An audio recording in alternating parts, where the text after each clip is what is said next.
मुख्य सदग्रंथ,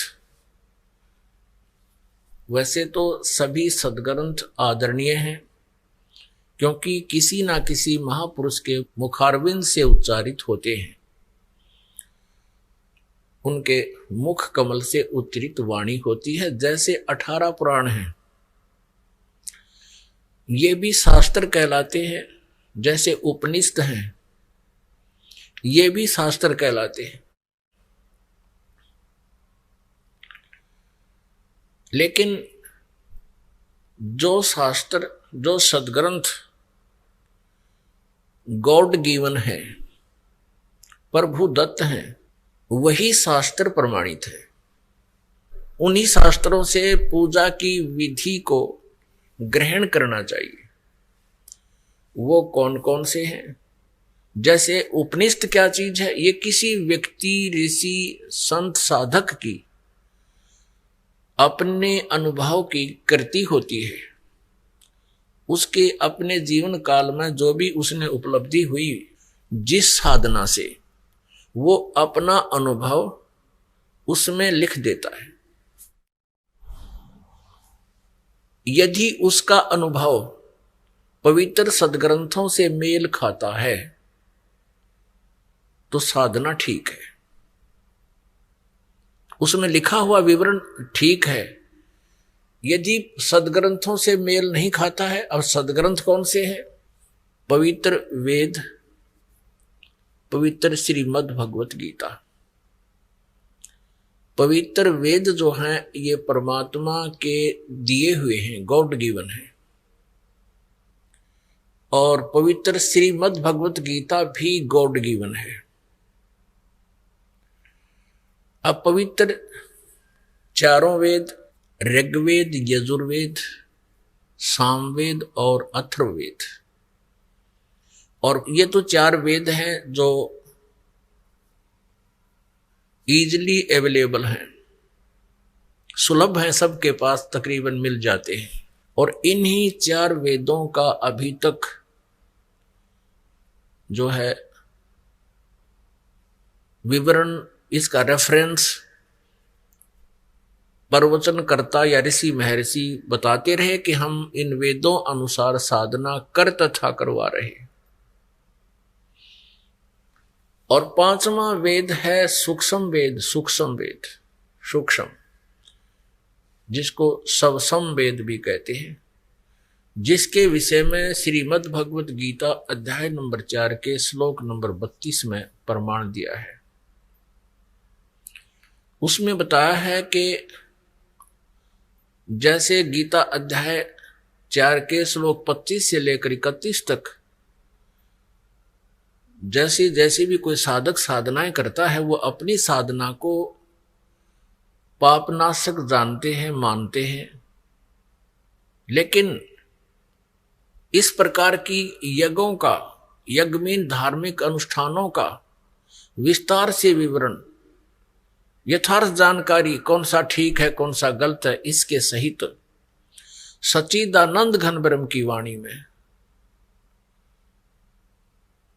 ब्रह्मणे मुखे, संस्कृत में लिखा है ब्रह्मणे मुखे।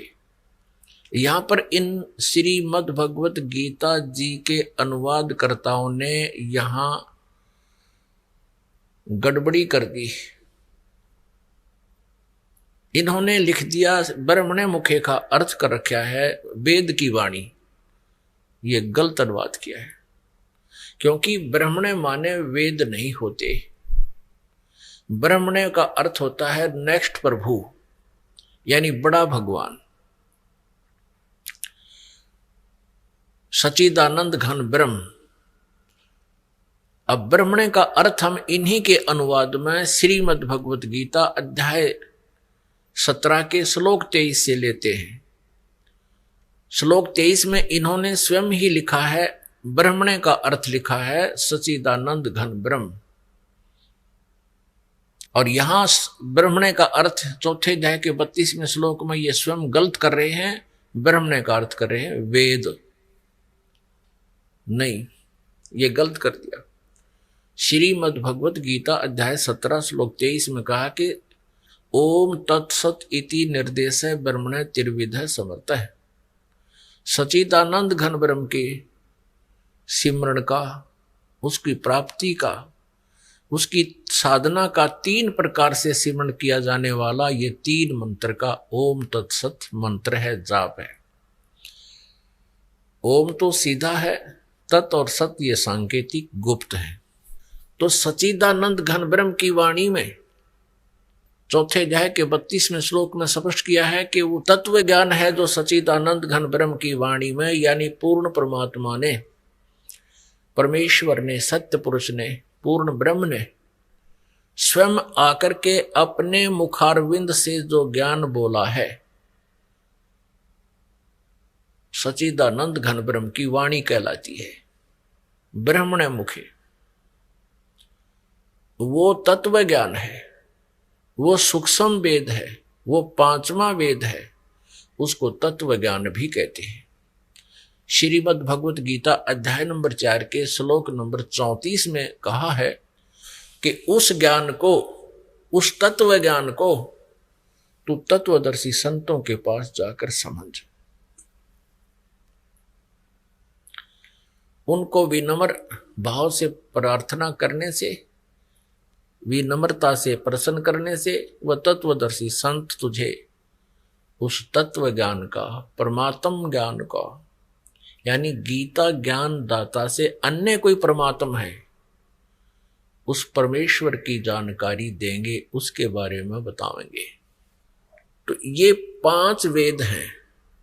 4 वेदों से तो आप आसानी से परिचित हैं, जो प्रभु की प्यासे हैं वो वेदों से परिचित हैं, इन 4 वेदों से। लेकिन 5वां वेद जो है ये सच्चिदानंद घन ब्रह्म की वाणी है, ये कबीर वाणी है। तो इन 4 वेदों में पूर्ण परमात्मा सत्य पुरुष अर्थात परम अक्षर ब्रह्म की विशेष जानकारी है, लेकिन इन 4 वेदों में उसके पाने की विधि नहीं है, उसकी भक्ति की साधना नहीं है। इसी कारण से परमेश्वर कबीर देव जी ने, कबीर साहब ने, पूर्ण परमात्मा ने, परम अक्षर ब्रह्म ने लगभग 600 वर्ष पहले सन 1398 में वो सतलोक से चलकर आए, एक नवजात शिशु का रूप धारण किया, कमल के फूल पर, काशी शहर में लहरतारा नामक तालाब के में विकसित कमल के फूल पर वो परमेश्वर नवजात शिशु का रूप धारण करके प्रकट हुए। उनको नीरू और नीमा नाम का एक जुलाहा दंपति उठा ले गया। उन्होंने, उनके संतान नहीं थी।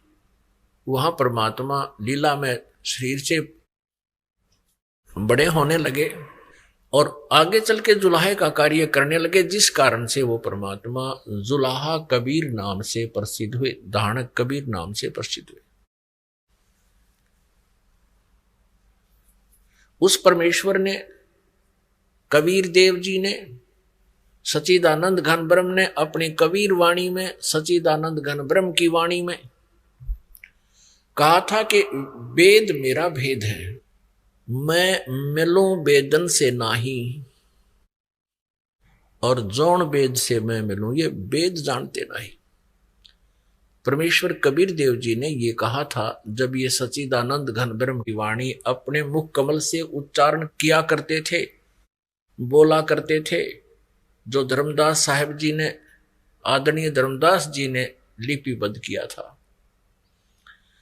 उसमें कहा कि धर्मदास, ये वेद मेरा भेद है। जैसे श्रीमद् भगवत गीता जी को अर्जुन को पात्र बना के इस काल भगवान ने, ब्रह्म ने श्री कृष्ण जी में प्रवेश करके बोला था, ऐसे परमात्मा ने अपने सामने अपने आप ही अपने मुखारविंद थे, इसलिए ब्रह्मणे मुखे कहा इसको, यानी परमात्मा के स्वयं मुखारविंद से उच्चारित है। वो किसी की हेल्प नहीं लेता, जैसे ये काल लेता है। श्री कृष्ण जी के शरीर की हेल्प लेकर इसने गीता का ज्ञान दिया, इसमें प्रवेश कर। अब श्रीमद् भगवत गीता भी ब्रह्मणे मुखे नहीं है, यानी पूर्ण परमात्मा परमेश्वर सच्चिदानंद घन ब्रह्म के मुख से उच्चारित वाणी नहीं है। परमात्मा सच्चिदानंद ब्रह्म द्वारा दिए गए ज्ञान को इस काल ने अपने पुत्र श्री कृष्ण जी में, यानी विष्णु जी में प्रवेश करके बोला, तो वो सच्चिदानंद घन ब्रह्म की वाणी नहीं है। उसके मुख से उतरित नहीं है। ज्ञान भले ही पूर्ण परमात्मा का ही दिया हुआ है। तो यहां हमने ये समझना है कि वो सच्चिदानंद घन ब्रह्म की वाणी में परमेश्वर ने स्वयं अपने मुखारविंद से उच्चारण किया था, कहा था कि वेद मेरा भेद है। ये चारों वेद, ऋग्वेद, यजुर्वेद, सामवेद और अथर्ववेद, ये मेरी ही महिमा का गुणगान करते हैं, मेरी ही जानकारी बताते हैं, मेरी ही लीला का ज्ञान दे रहे हैं, लेकिन इनमें वर्णित विधि से मेरी प्राप्ति नहीं हो सकती। और जिस वेद से मैं मिलूं, ये चारों वेद जानते नहीं, वो सच्चिदानंद घन ब्रह्म की वाणी में है। और यही पवित्र श्रीमद् भगवत गीता जी कह रही है चौथे अध्याय के 32वें श्लोक में कि इस प्रकार का धार्मिक यज्ञों की जानकारी, धार्मिक अनुष्ठानों की, साधनाओं की जानकारी सच्चिदानंद घन ब्रह्म की वाणी में विस्तार से कहा गया है। उनको कर्म जान, यानी वो काम करते करते ही हठ योग आदि करके जैसे दूसरे साधनाएं करते हैं, ऐसे नहीं, वो कर्म जान यानी कर्तव्य कर्म करते हुए उसकी साधना होती है। और उसको जानकर उसके अनुसार साधना करने से तो सभी कर्मों से छूट जाएगा, मुक्त हो जाएगा। गीता जी अध्याय नंबर 4 के श्लोक नंबर 34 में कहा कि उस ज्ञान को तू तत्वदर्शी संतों के पास जाकर समझ, और वो तत्वदर्शी संत तुझे परमात्म तत्व का ज्ञान देंगे। यदि गीता ज्ञान दाता को वो ज्ञान होता तो 18 अध्याय जो उन्होंने बोले कहे श्री कृष्ण जी के द्वारा, तो 1-2 अध्याय और भी लिख देता। ये लिखने की आवश्यकता नहीं थी, किसी तत्वदर्शी संत के पास जाकर समझ। इससे सिद्ध है कि वो ज्ञान श्रीमद् भगवत गीता जी में नहीं है। इसलिए गीता जी अध्याय नंबर 8 के श्लोक नंबर 1 में अर्जुन ने पूछा कि हे प्रभु, आपने गीता जी अध्याय नंबर 7 के श्लोक नंबर 29 में 29वें जिस तत्ब्रह्म की जानकारी दी है, उसमें क्या कहा है? 7वें अध्याय के 29वें श्लोक में गीता ज्ञानदाता कहता है कि मेरे आश्रित होकर, अर्थात मैं जो मार्गदर्शन कर रहा हूं, जो मैं तुझे ज्ञान बता रहा हूं, इसको आधार मानकर जिन्होंने तत्वदर्शी संत की खोज कर ली, जिनको तत्वदर्शी संत मिल गया, और जो तत्ब्रह्म को जानते हैं और पूरे आध्यात्मिक इस ज्ञान से परिचित हैं, और सभी कर्मों को जो जानते हैं, वो केवल जरा और मरण से छूटने का ही प्रयत्न करते हैं। जरा मरण मोक्षाय यतन्ति ये, मम आश्रित यतन्ति ये, ब्रह्म तत्विदु कृष्णम अध्यात्म और अखिल कर्म, यानी वो अखिल अध्यात्म कृष्णम कर्मम, यानी सब कर्मों से, अखिल माने पूर्ण सभी कर्मों से और पूरे अध्यात्म ज्ञान से और तत्ब्रह्म से परिचित हैं वो।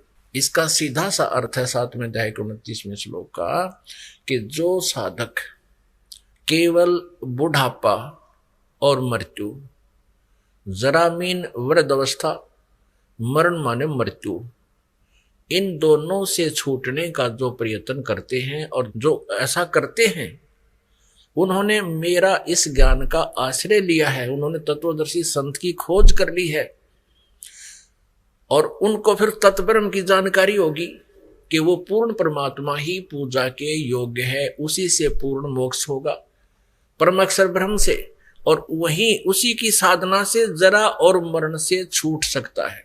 और वो व्यक्ति उस तत्ब्रह्म से परिचित है और सारे अध्यात्म ज्ञान से, कर्म से अध्यात्म ज्ञान से परिचित है और सभी कर्मों से परिचित है, वो व्यक्ति जो केवल जरा और मन से मुक्ति के लिए ही प्रयत्नशील है, साधना कर रहा है।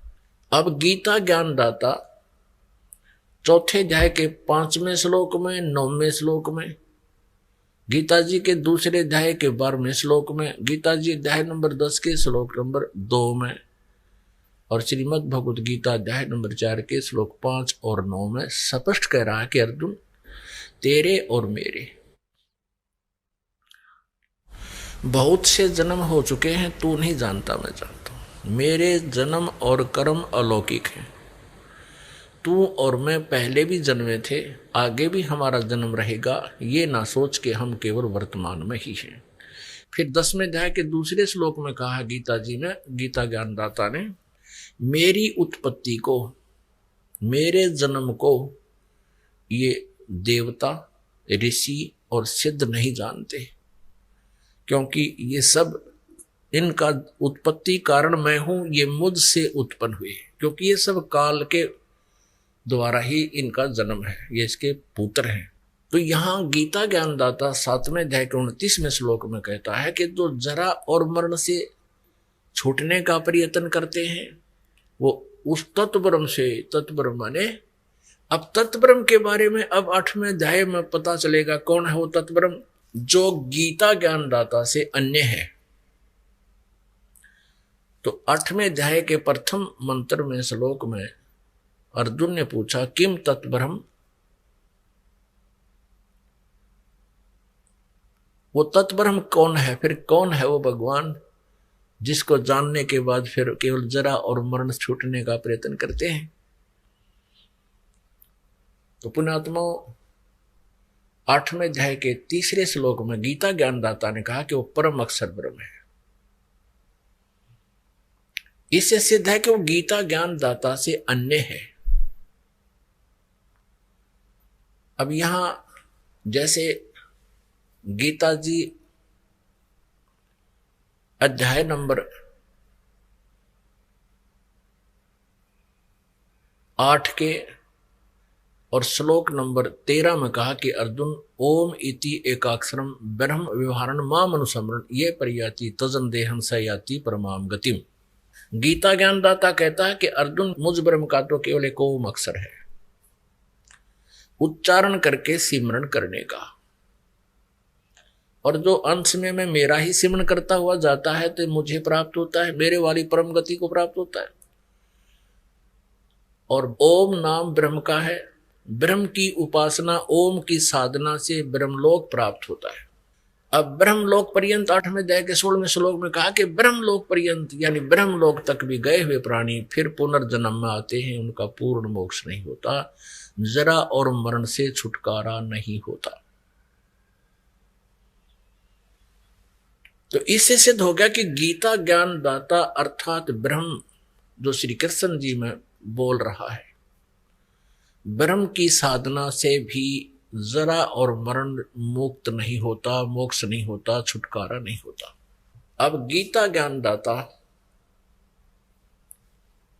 8वें अध्याय के 5 और 7 श्लोक में कहता है कि तू मेरा भजन कर, मेरी भक्ति कर, युद्ध भी कर और मुझे ही प्राप्त होगा।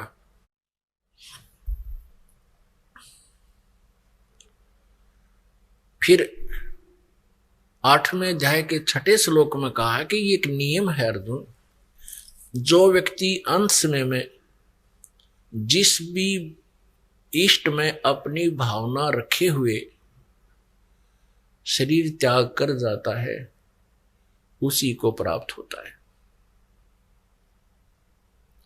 गीता जी अध्याय नंबर 8 के श्लोक 8, 9 और 10 में कहा है कि वो सच्चिदानंद घन ब्रह्म की जो साधना करता है, जिसके विषय में 17वें अध्याय के गीता जी में और 23वें श्लोक में कहा है, उसकी साधना कैसे होती है।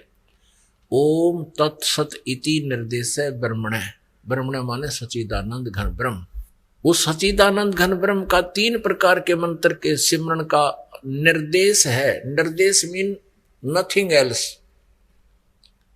फाइनल ऑर्डर, ये परमात्मा का निर्देश है और कोई मंत्र नहीं। ओम तो ब्रह्म का है और तत् और सत ये सांकेतिक गुप्त कोड वर्ड है, गुप्त मंत्र। ये दास बता सकता है इस विश्व में, और इस दास से प्राप्त करके कोई वैसे बताता है तो वो अनधिकारी है, उससे कोई लाभ होने वाला नहीं है और उसका भी भक्ति खंड हो जाता है। जैसे किसी ने ड्राइविंग लाइसेंस बनवा लिया हो और फिर दूसरे का बाप पे बनाने लग जाओ वैसे ही प्रिंट करा के, तो दोनों दोषी हो जाएंगे। तो कहने का भाव यह है कि अब ओम तत्सत ये तीन मंत्र हैं और तीन प्रभु हैं। ये ओम तो ब्रह्म का, और जिसको सरपुरुष भी कहते हैं, सरपुरुष, सरपुरुष, अक्षर पुरुष, परम अक्षर पुरुष। इसको ब्रह्म को सरब्रह्म भी कहते हैं, सरब्रह्म, अक्षर ब्रह्म और परम अक्षर ब्रह्म, ये तीन भगवान है। सरब्रह्म तो ये 21 ब्रह्मांड का स्वामी है, ब्रह्मा विष्णु महेश का पिता है, जिसको ब्रह्म कहते हैं। ज्योति निरंजन भी कहते हैं, जो गीता जी अध्याय नंबर 11 के श्लोक 32 में कहता है कि मैं काल हूं। ये केवल 21 ब्रह्मांड का स्वामी है, प्रभु है। और दूसरा अक्षर पुरुष कहो चाहे अक्षर ब्रह्म कहो, ये 7 संख ब्रह्मांड का स्वामी है। और तीसरा परम अक्षर ब्रह्म है, जो असंख्य ब्रह्मांड का स्वामी है। श्रीमद् भगवद गीता अध्याय 15 के श्लोक नंबर 1 में तत्वदर्शी संत की पहचान बताई है कि ऊपर को संसार रूपी वृक्ष है, ये ऊपर को जड़ तो पूर्ण परमात्मा है, नीचे को तीनों गुण रूपी शाखा है। गीता जी अध्याय नंबर 15 का श्लोक नंबर 1 से 4 का आपको सारांश बताता है ये दास। उल्टा लटका हुआ संसार रूपी वृक्ष है अर्जुन, जिसको ऊपर को जड़ तो पूर्ण परमात्मा है, परम अक्षर ब्रह्म है, और जमीन से बाहर जो जितना पोर्शन दिखाई देता है, जितना भी उसका पार्ट दिखाई देते हैं वृक्ष के, वो पेड़ कहलाता है। वो तना है। सबसे पहले जमीन से बाहर निकलते ही मोटा जो है वो तना, वो अक्षर पुरुष समझो, अक्षर ब्रह्म समझो, अक्षर पुरुष मानो। और उसके बाद एक मोटी डार निकलती है, उसको सरब्रह्म कहो, सरब्रह्म या सरपुरुष कहो, ऐसा जानो। और उस डार के फिर 3 शाखा हो, ये तीनों गुण रूपी शाखा, रजगुण ब्रह्मा जी, सतगुण विष्णु जी, तमगुण शिव जी रूपी शाखा है। और पात रूप संसार, हम आगे फिर पात रूप में, हम संसार रूप में। अब उस वृक्ष को आहार कहां से होता है, कहां से प्राप्त होता है? जड़ से। तो वही जड़ रूपी पूर्ण परमात्मा परम अक्षर ब्रह्म ही इन पूरे संसार रूपी वृक्ष का धारण पोषण करता है। अंडरस्टूड? अब आगे चलते हैं। श्रीमद् भगवद गीता जी अध्याय नंबर 15 के श्लोक नंबर 16 और 17 में 3 पुरुष बताए हैं। पुरुष कहो चाहे प्रभु कहो, चाहे ब्रह्म कहो, चाहे भगवान कहो। गीता जी अध्याय नंबर 15 के श्लोक 16 में कहा कि सरपुरुष और अक्षर पुरुष, सरपुरुष और अक्षर पुरुष ये 2 भगवान हैं। सर और अक्षर ये 2 प्रभु हैं, 2 स्वामी हैं। और इनका तथा इनके अंतर्गत जितने प्राणी हैं सभी का स्थूल शरीर नाशवान है। ये नाशवान है, इनकी जन्म और मृत्यु होती है। लेकिन जीव आत्मा तो सबकी ही अमर है, कुत्ते की, गधे की, सबकी अमर है, वो तो आगे जन्म लेती रहती है। अब इन 2 प्रभुओं का, 2 भगवानों का, 2 ब्रह्मों का, 2 पुरुषों का 15वें अध्याय के 16वें श्लोक में इनका विवरण समाप्त हो गया। अब 17वें श्लोक में 15वें अध्याय के श्रीमद् भगवद गीता के 15वें अध्याय के 17वें श्लोक में कहा है, श्रीमद् भगवद गीता अध्याय 15 अब श्लोक 17 में स्पष्ट कर दिया है कि उत्तम पुरुष तु अन्य परमात्मा इति उदाहरते यह लोकत्रयम् आविश्य विभर्ति अवैश्वर है। ओह, इसमें स्पष्ट कर दिया है कि पुरुषोत्तम, पुरुषोत्तम यानी उत्तम पुरुष, पुरुष माने प्रभु ब्रह्म, जिसको परम अक्षर ब्रह्म कहते हैं, वो तो इन सरपुरुष और अक्षर पुरुष जो 16वें श्लोक में वर्णित हैं 15वें अध्याय के गीता जी, उनसे कोई अन्य है। उत्तम पुरुष है तू अन्य। उत्तम माने श्रेष्ठ, पुरुष माने ब्रह्म कहो चाहे प्रभु कहो, परमात्मा कहो। उत्तम ब्रह्म यानी परम अक्षर ब्रह्म, तो कोई और है, अन्य है। और परमात्मा इति उदाहरते, जिसको भगवान कहा जाता है, भगवान उसे कहते हैं जो केवल सुख दे, दुख नहीं देता। परमात्मा उसे कहते हैं जो दुख नहीं देता, केवल सुख सुख देता है।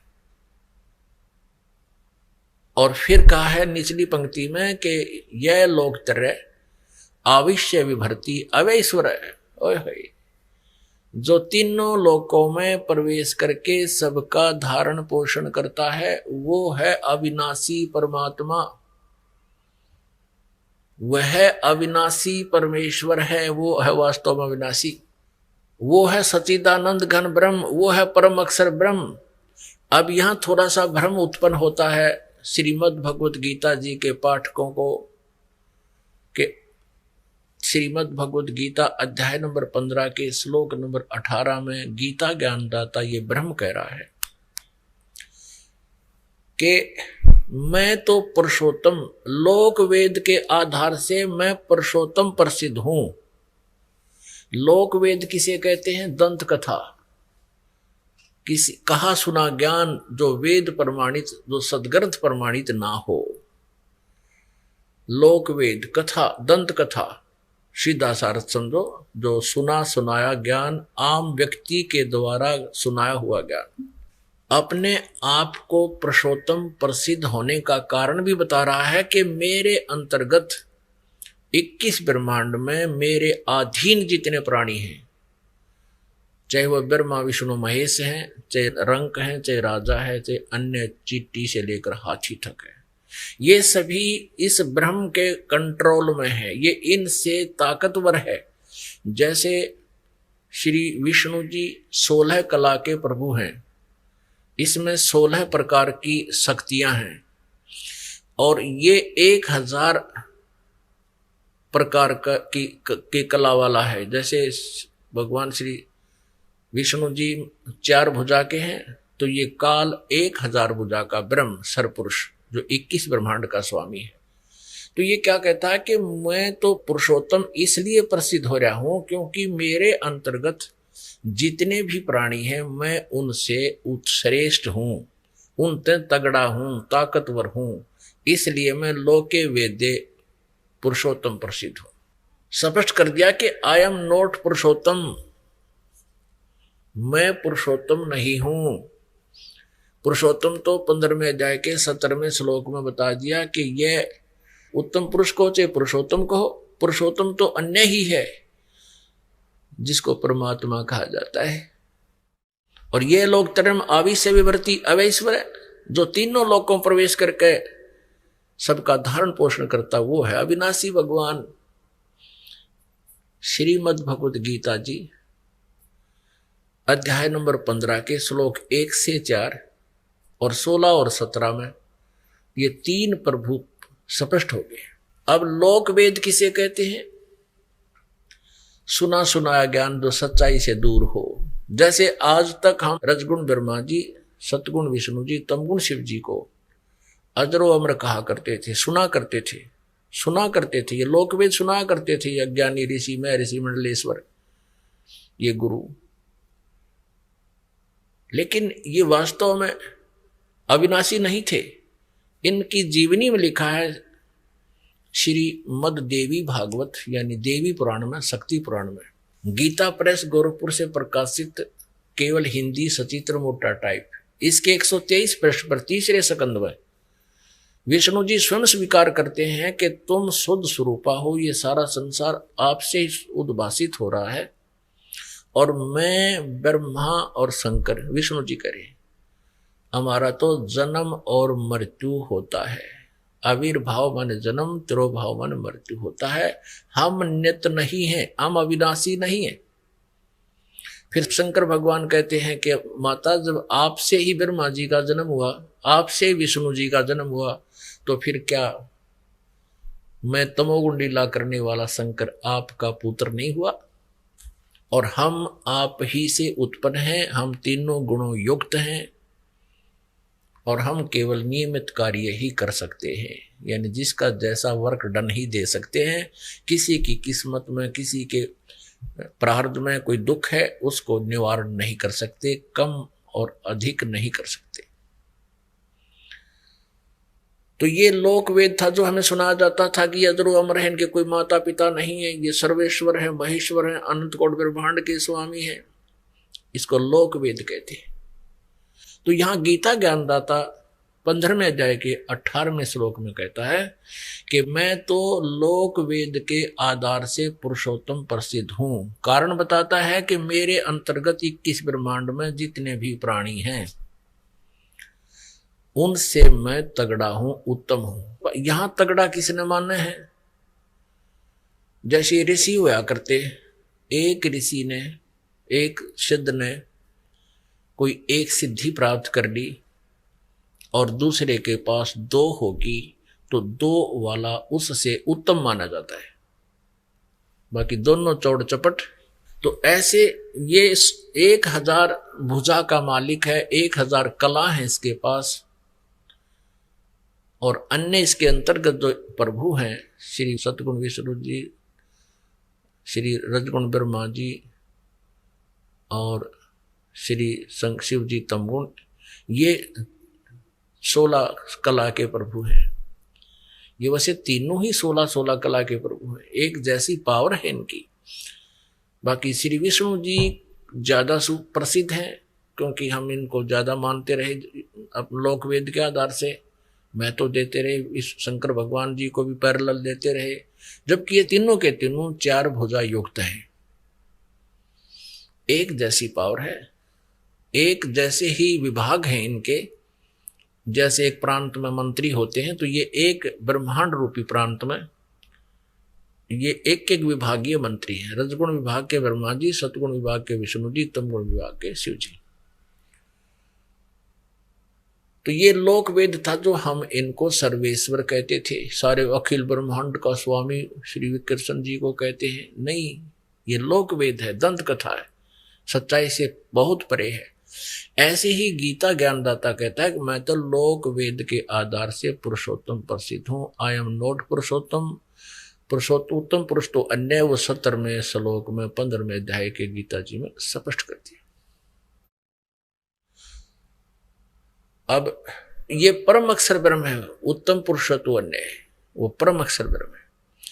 अब इसको सच्चिदानंद घन ब्रह्म भी कहते हैं। 17वें अध्याय के 23वें श्लोक में कहा है कि ओम तत्सत इति निर्देश है ब्रह्म ने त्रिवेद समर्था है, उस परम अक्षर ब्रह्म के पाने का। उस उत्तम पुरुष जो अन्य है, सरपुरुष और अक्षर पुरुष से, सरब्रह्म और अक्षर ब्रह्म से, उसके पाने का केवल ओम तत्सत ये 3 मंत्र के जाप का प्रावधान है, निर्देश है। निर्देश का अर्थ होता है बस डायरेक्शन है या और कुछ नहीं। अब गीता जी अध्याय नंबर 8 के श्लोक नंबर 1 पर हम फिर आते हैं। अब अर्जुन ने पूछा कि जो 7वें अध्याय के 29वें श्लोक में आपने जिस तत्परम की जानकारी दी है, उसके जानने के उपरांत और सारे धातुओं से परिचित होने के उपरांत और सभी कर्मों से जो परिचित हो जाता है, वो इस संसार की किसी वस्तु को ना चाहकर केवल जरा और मरण से छूटने का ही प्रयत्न करता है। तो 8वें अध्याय के प्रथम मंत्र में पूछा वो किम तत्परम, जिसको जानने के उपरांत फिर यहाँ की वस्तु की डिमांड आत्मा नहीं करता। तो इसका उत्तर 8वें अध्याय के 3 श्लोक में दिया है कि वो परम अक्षर ब्रह्म है। वो श्रीमद् भगवद गीता अध्याय नंबर 15 के श्लोक नंबर 17 में जिसके विषय में जानकारी है। अब फिर हम 8वें अध्याय को लेते हैं। 8वें अध्याय के 5 और 7 में गीता ज्ञानदाता कहता है मेरी भक्ति कर और मेरे में भाव वाला बन, मुझ में भावित रहे। अब हम जिस पर आसक्त रहेंगे अंत समय तक उसी में हमारी भावना बनी रहेगी, और फिर अंत समय में जहां आशा ता वासा होई, ये सूक्ष्म वेद की वाणी है, जहां आशा ता वासा होई और मन कर्म वचन सुमरियो सोई। जिस भी इष्ट की आप उपासना करते हो उसको मन कर्म वचन से जाप करना, तब जहां आशा रहेगी, जिसमें भावित रहोगे अंत समय तक, जिस पर आसक्त रहोगे उसी को प्राप्त होगे। जहां आशा तहां बासा हुई। यही गीता जी अध्याय नंबर 8 के श्लोक नंबर 6 का निष्कर्ष है, जो अभी आपको बताया कि जहां आशा तहां बासा हुई, मन कर्म वचन सुमरियो सोई। अब 8वें अध्याय के 7वें श्लोक में गीता ज्ञानदाता कहता तो युद्ध भी कर और मेरा सिमरण कर, मुझे ही प्राप्त होगा। बिल्कुल अपने सिमरण के बारे में इसने बता दिया, मेरा तो ओम एक अक्षर है मुझ ब्रह्म का, 8वें जाएगा 13वें श्लोक, नथिंग एल्स। और मेरे ओम नाम का जाप करके कहां जाएगा, ब्रह्म लोक प्राप्त होगा। इसकी परम गति यही है। और 8वें अध्याय के 16वें श्लोक में गीता जी में कहा कि ब्रह्मलोक पर्यंत भी गए हुए प्राणी फिर वापस जन्म मृत्यु में आते हैं, उनका जरा और मरण नहीं खत्म होता, समाप्त नहीं होता। इसलिए 7वें अध्याय के 18वें श्लोक में गीता ज्ञानदाता कहता है कि मेरी गति भी अनुत्तम, अनुत्तम माने गति घटिया, अश्रेष्ठ, अति अश्रेष्ठ, अनुत्तम। और ये अज्ञानी ऋषि महर्षि लोक वेद के आधार से कहते हैं, अनुत्तम का अर्थ भी बदल दिया इन्होंने तो अनुत्तम का अर्थ भी अनर्थ कर डाला कि जिससे उत्तम कोई और ना हो। अरे तेरा गजब हो, अनुत्तम का अर्थ ये हो ही नहीं सकता। फिर भी इनके लोक वेद से हम माने कि ये इसका अर्थ करते हैं जिससे उत्तम कोई और गति ना हो। फिर 18वें अध्याय के 62वें श्लोक में, और वो किस किस तरफ संकेत कर रहे हैं, अपने से अन्य किसी और परमेश्वर की शरण में जाने को कह रहे हैं कि जहां जाने के बाद फिर परम शांति होती है और सनातन परम धाम प्राप्त होता है। जैसे 15वें अध्याय के 1 से लेकर 4 में यही प्रमाण है कि तत्वदर्शी संत जो होगा उसकी पहचान बताई है, उल्टा लटके हुए संसार रूपी वृक्ष के जो सभी विभाग बता देगा, सवेदवित, वो तत्वदर्शी संत है। उसके पश्चात उस परमेश्वर के परम पद की खोज करनी चाहिए, जहां जाने के बाद प्राणी फिर लौटकर संसार में कभी नहीं आते, और केवल उसी की पूजा करनी चाहिए, नथिंग एल्स। और यहां यदि ये कहते हैं 18वें अध्याय के 62वें श्लोक के बारे में भी, ये अनाड़ी अज्ञानी ऋषि महर्षि मंडलेश्वर कहते हैं, कृष्ण जी अपने बारे में कह रहे हैं कि मेरी शरण में आ जा। अरे कमाल की आदमी, वो तो जाने की कह रहे हैं, कहते अपनी शरण के बारे में कह रहे, घुमा फिरा कर कहते हैं। तो यहां इनकी सोच कमजोर है, इनका ज्ञान ठीक नहीं। तो यहां गीता जी अध्याय नंबर 7 के श्लोक नंबर 18 में गीता ज्ञानदाता अपनी गति, परम गति को अश्रेष्ठ बता रहा, कति घटिया, क्योंकि चौथे अध्याय के 5वें और 9वें श्लोक में, दूसरे अध्याय के 12वें श्लोक में, 10वें अध्याय के गीता जी के दूसरे श्लोक में गीता ज्ञानदाता कहता है, अर्जुन तेरे और मेरे बहुत जन्म हो चुके हैं, तू नहीं जानता मैं जानता हूं। इसे सिद्ध है कि यह परम गति नहीं हुई, जन्म मृत्यु रहा तो ये कष्ट पे कष्ट रहेगा। और इसलिए उसने कहा है उस पुरुषोत्तम उत्तम पुरुषत्व अन्य उस परमेश्वर की शरण में जा, उसकी कृपा से ही तो परम शांति को और सनातन परम धाम को प्राप्त होगा, जहां जाने के बाद फिर कभी लौटकर संसार में नहीं आते। तो यहां इनकी ये टिप्पणी, ये कहना भी गलत सिद्ध हुआ।